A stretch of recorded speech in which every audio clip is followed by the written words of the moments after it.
আজি দুপৰীয়া খানাৰ কাৰণে খাচী মাংস 2 কেজি আনিলোঁ। আদা ৰচুন জলকীয়া পিচি ৰেডি কৰি থলোঁ। ইফালে পিঁয়াজ কাটি থলোঁ। এইফালে বনাবৰ কাৰণে ৰেডি আৰু মাংস। তেল গৰমতে তেজপাত দি লৈছোঁ আগতে। মাংস দিলোঁ।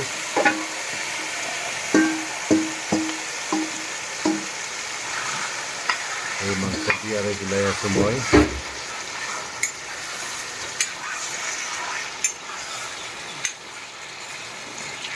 মছলাও দিলোঁ। আদা ৰচুন জলকীয়া আৰু মছলা অকণমান দিলোঁ।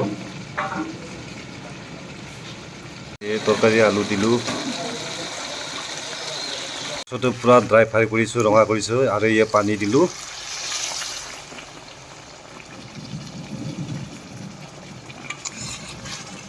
এভৰিৱান, আজি দুপৰীয়াৰ কাৰণে খাচী মাংস 2 কেজি আনিলোঁ। তাকে বনাই আছোঁ আলুৰ লগত।